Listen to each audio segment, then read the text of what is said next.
السلام علیکم ورحمۃ اللہ وبرکاتہ۔ الحمد للہ رب العالمین والصلاة والسلام على رسوله الكریم اما بعد فاعوذ باللہ من الشیطان الرجیم بسم اللہ الرحمن الرحیم رب اشرح لی صدری ویسر لی امری واحلل عقدۃ من لسانی یفقہوا قولی۔ پیارے سامعین، درس توحید کے اس پروگرام میں آپ کا استقبال ہے۔ آپ کا بھائی آفاق احمد صنابری۔ پیارے سامعین، درس توحید کے اس پروگرام میں ہماری گفتگو چل رہی ہے۔ شیخ الاسلام محمد بن عبد الوہاب رحمۃ اللہ علیہ نے اپنی شاہکار کتاب التوحید کے اندر جو سب سے پہلی ہیڈنگ قائم کی ہے یا عنوان لکھا ہے وہ ہے کتاب التوحید۔ گویا کہ شیخ الاسلام محمد بن عبد الوہاب رحمۃ اللہ علیہ سب سے پہلا عنوان کتاب التوحید کے نام سے قائم کر کے یہ بتلانا چاہتے ہیں کہ یہ پوری کتاب جو کہ عقیدہ توحید کی کتاب ہے، دراصل اس پوری کتاب کے اندر توحید کی سب سے اہم قسم یعنی توحید الوہیت پر پوری گفتگو ہوگی۔ اس پوری کتاب کے اندر پوری گفتگو توحید الوہیت پر مبنی ہوگی۔ پیارے سامعین، سب سے پہلی ہیڈنگ کتاب التوحید، اور اس کے اندر قرآن کریم کی شیخ الاسلام محمد بن عبد الوہاب رحمۃ اللہ علیہ نے چند آیات اور احادیث مبارکہ ذکر کی ہے۔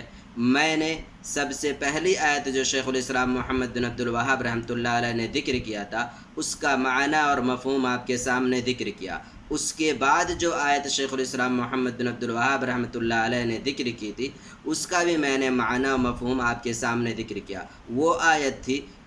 وَلَقَدْ بَعَثْنَا فِي كُلِّ أُمَّةٍ رَسُولًا أَنِ اعْبُدُوا اللَّهَ وَاجْتَنِبُوا الطَّاغُوتَ۔ اس آیت کا معنی و مفہوم کیا ہے میں نے آپ کے سامنے بیان کیا تھا۔ اگلی آیت یعنی کتاب کے حساب سے آیت نمبر 3 جو شیخ الاسلام محمد بن عبد الوہاب رحمۃ اللہ علیہ نے ذکر کی ہے وہ آیت ہے وَقَضَىٰ رَبُّكَ أَلَّا تَعْبُدُوا إِلَّا إِيَّاهُ وَبِالْوَالِدَيْنِ إِحْسَانًا إِمَّا يَبْلُغَنَّ عِندَكَ الْكِبَرَ أَحَدُهُمَا أَوْ كِلَاهُمَا فَلَا تَقُل لَّهُمَا أُفٍّ وَلَا تَنْهَرْهُمَا وَقُل لَّهُمَا قَوْلًا كَرِيمًا وَاخْفِضْ لَهُمَا جَنَاحَ الذُّلِّ مِنَ الرَّحْمَةِ وَقُل رَّبِّ ارْحَمْهُمَا كَمَا رَبَّيَانِي صَغِيرًا۔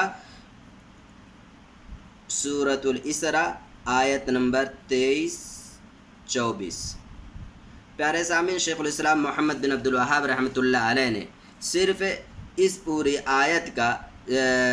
ایک حصہ ذکر کیا ہے، یعنی جو محل استشہاد ہے وَقَضَىٰ رَبُّكَ أَلَّا تَعْبُدُوا إِلَّا إِيَّاهُ وَبِالْوَالِدَيْنِ إِحْسَانًا، تو صرف محل استشہاد شیخ الاسلام محمد بن عبد الوہاب رحمۃ اللہ علیہ نے ذکر کیا ہے، لیکن میں نے آپ کے سامنے مکمل آیت پیش کی ہے۔ دیکھتے ہیں سب سے پہلے یہ جو آیت ہے اس کا معنی و مفہوم۔ وَقَضَىٰ رَبُّكَ أَلَّا تَعْبُدُوا إِلَّا إِيَّاهُ، اور تمہارے رب نے یہ فیصلہ کیا ہے، تمہیں یہ حکم دیا ہے کہ تم اس کے علاوہ کسی اور کی عبادت مت کرو۔ وَبِالْوَالِدَيْنِ إِحْسَانًا، اور والدین کے ساتھ حسن سلوک کرو، ان کی اطاعت و فرما برداری کرو۔ اما یبلغن عندک الکبر، اگر اما یبلغن عندک الکبر احدہما او کلاہما، اگر ان دونوں میں سے کوئی ایک بڑھاپے کی عمر کو پہنچ جائیں، ان دونوں میں سے یا دونوں یا کوئی ایک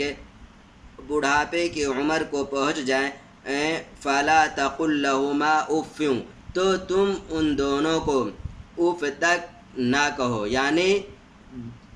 تکلیف پہنچانے کا جو سب سے چھوٹا کلمہ ہو سکتا ہے وہ اف ہے۔ والدین کے لیے لفظ اف کا بھی استعمال کرنا شریعت میں منع ہے، اللہ تبارک و تعالیٰ نے اس سے روکا ہے۔ وَلَا تَنْهَرْهُمَا، اور اسی طریقے سے انہیں ڈانٹنے کی بھی اجازت نہیں ہے۔ وَقُلْ لَهُمَا قَوْلًا كَرِيمًا، اور اسی طریقے سے تم ان دونوں سے نرمی کے ساتھ بات کرو۔ وَاخْفِضْ لَهُمَا جَنَاحَ الذُّلِّ مِنَ الرَّحْمَةِ، اور اسی طریقے سے رحمت اور مہربانی کے ساتھ تم اپنے بازو ان کے لیے پھیلا دو، بچھا دو۔ وَقُلْ رَبِّ ارْحَمْهُمَا كَمَا رَبَّيَانِي صَغِيرًا، اور ان کے لیے یہ دعا کرو کہ اے پروردگار تو ان دونوں پر رحم فرما جس طریقے سے میں چھوٹا تھا اور انہوں نے بڑی رحمت شفقت کے ساتھ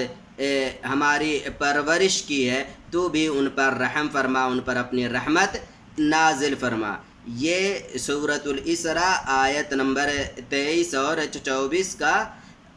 ترجمہ میں نے آپ کے سامنے ذکر کیا ہے۔ پیارے سامعین، حقیقت یہ ہے کہ والدین کا مقام و مرتبہ اسلام میں بہت زیادہ ہے۔ قرآن کریم کے اندر اور احادیث مبارکہ کے اندر جو والدین کی عظمت ذکر کی گئی ہیں، اگر ہم ان پر عمل کر لیں تو ایسی صورت میں ہم اس دنیا کے اندر بھی خوشحال رہیں گے اور آخرت میں بھی ہماری کامیابی لکھ دی جائے گی۔ حقیقت یہ ہے پیارے سامعین کہ جو عظمت والدین کو یا جو مقام و رتبہ والدین کو ہماری طرف سے حاصل ہونا چاہیے، وہ عظمت ہم انہیں نہیں دیتے ہیں، ان کی وہ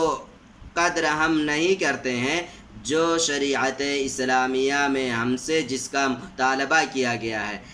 دیکھیں آپ خود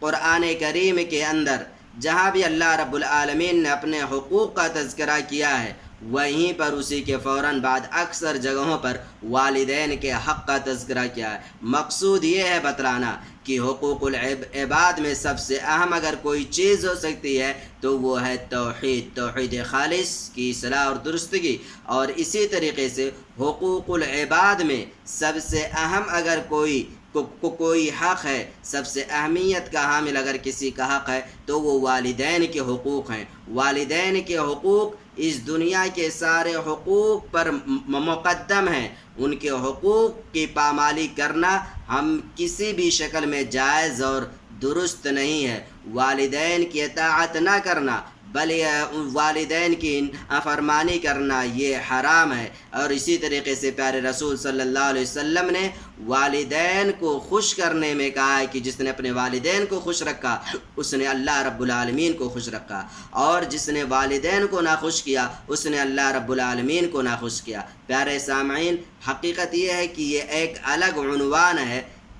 جس پر باقاعدہ طور پر بات کرنے کی ضرورت ہے، اور اسی طریقے سے ہمیں اس پر عمل بھی کرنے کی ضرورت ہے۔ والدین کے ساتھ آج ہمارا جو رویہ ہے، جو معاملہ ہمارا والدین کے ساتھ ہے، یہ افسوس یقیناً وہ افسوسناک ہے، وہ بہت ہی زیادہ افسوسناک ہے۔ والدین کو تو ہم والدین کے تعلق سے تو ہم اس بات کو تسلیم کرنے کے لیے تیار ہی نہیں ہیں کہ والدین بھی یہ بھی اللہ رب العالمین کی عظیم ترین نعمتوں میں سے ایک نعمت ہیں جسے اللہ رب العالمین نے ہمیں دیا ہے۔ والدین کا گھر کے اندر رہنا، وہ کچھ بھی نہ کریں، صرف والدین گھر کے اندر موجود ہیں، صرف ان کی سانس چل رہی ہے، بستر پر موجود ہیں، کچھ کھا نہیں سکتے اپنے ہاتھ سے، کچھ پی نہیں سکتے، مستقل صرف والدین کا رہنا ہی گھر کے اندر باعث رحمت ہے۔ باعث رحمت ہے والدین کا رہنا۔ تو اس پہلو پر پیارے سامعین ہمیں دھیان دینے کی لازمی طور پر ضرورت ہے۔ جو شیخ الاسلام محمد بن عبد الوہاب رحمۃ اللہ علیہ نے آیت ذکر کی ہے، وہاں استدلال جو ہے صرف اتنی آیت کے صرف اسی حصے سے ہے، وَقَضَىٰ رَبُّكَ أَلَّا تَعْبُدُوا إِلَّا إِيَّاهُ، اور تمہارے رب نے یہ فیصلہ کیا ہے کہ تم اس کے علاوہ کسی اور کی عبادت نہ کرو۔ اور آپ جانتے ہیں کہ اس آیت کا باب سے اس طور پر مناسبت ہے کہ سب سے اہم حق جو ہے وہ حق توحید ہے، جو اللہ رب العالمین کا حق ہے۔ اور کتاب التوحید میں نے ذکر کیا ہے، جب اسلام کے اندر لفظ توحید مطلق طور پر استعمال کیا جائے تو اس سے مراد توحید العبادہ یا توحید الوہیت ہے، اور اس آیت کے اندر بھی توحید الوہیت ہی کی تعلیم دی گئی ہے کہ اللہ رب العالمین کے علاوہ کسی اور کی عبادت کرنا جائز اور درست نہیں ہے۔ پیارے سامعین، اس آیت کا سب سے پہلا جو لفظ ہے وہ لفظ ہے وقضا، لفظ قضا۔ اب اسلام کے اندر اسی کا ہم معنی ایک لفظ اور آتا ہے جسے ہم کہتے ہیں القدر، یعنی قضا اور قدر۔ ان دونوں کا معاملہ وہی ہے جو ایمان اور اسلام کا معاملہ ہے، یعنی جس طریقے سے ایمان اور اسلام کے تعلق سے یہ اصول ہے کہ اذا اجتمع افترقا، جب ایمان اور اسلام کا ذکر ایک ساتھ کیا جائے گا تو ایمان کا معنی الگ ہوگا، اسلام کا معنی الگ ہوگا۔ وَإِذِ افْتَرَقَ اجْتَمَعَ، اور جب ایمان کا ذکر الگ ہو اور اسلام کا ذکر الگ ہو تو ان دونوں کا معنی الگ ہو جائے گا۔ پتہ یہ چلا اِذَا اجْتَمَعَ افترقا، جب ایمان اور اسلام ایک ساتھ ذکر کیے جائیں تو ان دونوں میں سے ایمان کا معنی الگ ہوگا اور اسلام کا معنی الگ ہوگا، لیکن وَإِذَا افْتَرَقَ اجْتَمَعَ، لیکن جب ایمان کا ذکر الگ ہو اور اسلام کا ذکر الگ ہو تو ان دونوں کا معنی یکساں ہو جائے گا۔ اس کو ہم اس انداز سے سمجھیں جیسے حدیث جبریل ہے، وہاں پر ایمان اور اسلام کا ذکر ایک ساتھ آیا ہوا ہے، اور میں نے آپ کو بتایا جب ایک ساتھ آئے گا تو معنی الگ الگ ہوگا۔ اسی وجہ سے وہاں پر اسلام سے مراد جو ہیں وہ اعمال ظاہرہ مراد ہیں، جیسے نماز، روزہ، حج، زکوٰۃ وغیرہ، اور ایمان سے مراد وہاں پر اعمال القلوب ہیں، یعنی ایمانیات کی جو چیزیں ہیں جن کا تعلق قلوب سے ہے، انسان کے دل سے ہے، وہ اعمال وہاں پر مراد ہیں۔ اور اسی طریقے سے جو حدیث وفد عبد القیس ہے اس کے اندر جو ہے ایمان اور اسلام الگ الگ ذکر کیے گئے ہیں، اور میں نے ذکر کیا جب الگ الگ ہوں گے تو معنی یکساں ہو جائے گا۔ بعینی ہی یہی معنی قضا اور قدر کا ہے، جب یہ دونوں ایک ساتھ ذکر کیے جائیں گے اذا اجتمع افترقا، تو ان دونوں کا قضا کا معنی الگ ہو جائے گا اور اسی طریقے سے قدر کا معنی الگ ہو جائے گا۔ لیکن یہ دونوں جب وَإِذَا افْتَرَقَا اجْتَمَعَ، لیکن جب قضا اور قدر ایک ساتھ الگ الگ ذکر کیے جائیں، جب قضا اور قدر الگ الگ ذکر کیے جائیں اجتماع، تو ان دونوں کا معنی یکساں ہو جائے گا۔ اسی طریقے سے علماء کرام نے کہا ہے القضاء ينقسم الى قسمین، کہ جو قضا ہے اس کی دو قسمیں عمومی طور پر بیان کی جاتی ہیں۔ نمبر ایک قضاء شرعی دینی، نمبر دو قضاء قدری کونی۔ اب سب سے پہلی جو قسم ہے قضاء شرعی دینی، اس کی تعریف علماء کرام اس طرح ذکر کرتے ہیں یتعلق بما احبہ اللہ تعالی ورضی وهو قد یقع وقد لا یقع، مثلا وقضى ربك الا تعبدوا الا ایاہ۔ قضاء شرعی دینی کا مطلب یہ ہے کہ اس کا تعلق ان امور سے ہوتا ہے، ان معاملات سے ہوتا ہے جسے اللہ رب العالمین پسند فرماتا ہے، ورضی، اور اسی طریقے سے اس سے راضی بھی ہوتا ہے، وَهُوَ قَدْ يَقَعْ وَقَدْ لَا يَقَعْ، لیکن یہ قسم کبھی واقع ہوگی اور کبھی واقع نہیں ہوگی، جیسے وَقَضَىٰ رَبُّكَ أَلَّا تَعْبُدُوا إِلَّا إِيَّاهُ، اور تمہارے رب نے تمہیں یہ حکم دیا ہے کہ تم صرف اسی کی عبادت کرو، اس کے علاوہ کسی اور کی عبادت نہ کرو۔ تو دیکھیں اس کی تعریف کیا ہے، قضاء شرعی دینی کی، جسے اللہ رب العالمین پسند فرماتا ہے۔ آیت میں ہے اللہ نے اپنی عبادت کا حکم دیا ہے، یعنی اللہ رب العالمین اپنی عبادت کرنے، اس عمل کو اللہ رب العالمین پسند فرماتا ہے اپنے لیے عبادت کو اللہ رب العالمین پسند فرماتا ہے، وقد یقع وقد لق ہے، لیکن یہ چیز واقع بھی ہوگی اور واقع بھی نہیں ہوگی۔ چنانچہ آپ دیکھیں انسانوں میں کچھ لوگ تو اللہ رب العالمین کی عبادت کرتے ہیں اور کچھ لوگ اللہ رب العالمین کی عبادت نہیں کرتے ہیں، گویا کہ کچھ لوگوں کی طرف سے یہ چیز واقع ہے اور کچھ لوگوں کی طرف سے یہ چیز واقع نہیں ہے۔ اسی طریقے سے اگلی جو قسم ہے وہ ہے قضاء قدری کونی يتعلق لما قدره الله تعالى سواء كان مما يرضاه أو مما لا يرضاه ولكن لا بد من وقوعه۔ اگلے جو قسم ہے وہ یہ ہے قضاء قدری کونی، اس کا تعلق ان معاملات سے ہوتا ہے جن معاملات کو اللہ رب العالمین پسند بھی کرتا ہے اور ناپسند بھی کرتا ہے، لیکن وَلَكِنْ لَا بُدَّ مِنْ وُقُوعِهِ، لیکن یہ جو قسم ہے یہ لازمی طور پر واقع ہوتی ہے۔ دیکھیں سب سے پہلی والی جو قسم تھی قضائے شرعی، اس کے اندر یہ تھا اللہ رب العالمین اسے پسند کرتا ہے اور وہ کبھی واقع ہوگی اور کبھی واقع نہیں ہوگی، لیکن یہ والی قسم جو ہے قضائے کونی،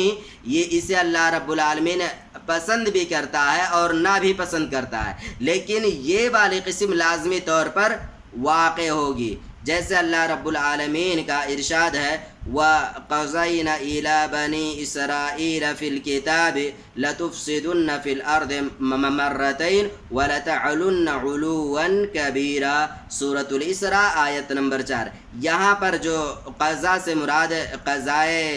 کونی ہے، کیونکہ اللہ رب العالمین حقیقت یہ ہے کہ اللہ رب العالمین فساد فی الارض کو ناپسند کرتا ہے، ولیکن لا بد من وقوعہ، لیکن یہ چیز لازمی طور پر اگر اللہ رب العالمین کا فیصلہ یہ چیز کو ناپسند کرتا ہے لیکن اس کا فیصلہ ہے تو یہ چیز لازمی طور پر واقع ہوگی۔ پیارے سامعین، آخری بات اور اگلی بات جو ہماری ہے وہ یہ ہے کہ یہ جو سورۃ الاسراء کی 2 آیتیں میں نے آپ کے سامنے ذکر کی ہیں، ان آیتوں سے جو اہم باتیں معلوم ہوتی ہیں وہ کیا کیا ہیں؟ نمبر 1، سب سے پہلی بات جو معلوم ہوتی ہے وہ یہ ہے کہ حقوق اللہ میں سب سے اہم جو حق ہے، سب سے مقدم جو حق ہے وہ حق توحید ہے۔ واجبات میں بہت ساری واجبات انسان پر ہیں، لیکن ان میں سب سے اہم، سب سے آکد، سب سے مؤکد جو ہے وہ حق توحید ہے۔ حق توحید سب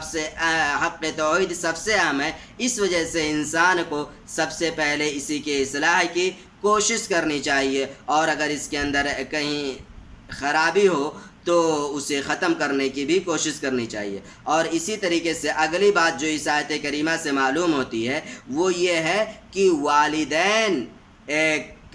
والدین کی عظمت کیا اسلام کے اندر، کہ اللہ رب العالمین نے اپنے حق پر والدین کے حق کا،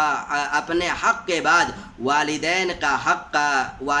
کے حقوق کا تذکرہ فرمایا ہے، جس سے آپ اندازہ لگا سکتے ہیں کہ والدین کی عظمت اسلام کے اندر کیا ہے۔ اور اسی طریقے سے اگلی بات جو معلوم ہوتی ہے وہ یہ ہے کہ والدین کے ساتھ احسان، والدین کے ساتھ حسن سلوک یہ واجب ہے، ایسا نہیں کہ سنت اور مستحب، بلکہ والدین کے ساتھ حسن سلوک، ان کی اطاعت یہ واجب ہے۔ اور آپ جانتے ہیں جو چیز واجب ہو انسان پر اس کا چھوڑنے والا گنہگار ہوگا، لیکن اگر واجب کی ادائیگی کر رہا ہے تو اللہ رب العالمین اسے اس واجب کی ادائیگی پر اجر دے گا، ثواب دے گا۔ اسی طریقے سے اگلی بات اور آخری بات جو معلوم ہوتی ہے اس آیت کریمہ سے وہ یہ ہے تحریم حقوق الوالدین، کہ والدین کی نافرمانی کرنا یہ حرام ہے اسلام میں، والدین کی نافرمانی کرنا یہ حرام ہے اسلام کی نظر میں۔ آج ہم اور آپ اندازہ لگائیں کہ ہم والدین کی کس قدر اطاعت کرتے ہیں اور والدین کی کس قدر نافرمانی کرتے ہیں، خود اپنے آپ سے پوچھیں اور پھر دیکھیں کہ ہم کیا کتاب و سنت پر، اللہ تبارک و تعالیٰ اور رسول اکرم صلی اللہ علیہ وسلم کی تعلیمات پر عمل کرتے ہیں یا نہیں کرتے ہیں۔ اخیر میں اللہ رب العالمین سے دعا ہے کہ وہ ہمیں کتاب و سنت کی تعلیمات پر عمل کرنے کی توفیق دے۔ آمین۔ والسلام علیکم ورحمۃ اللہ وبرکاتہ۔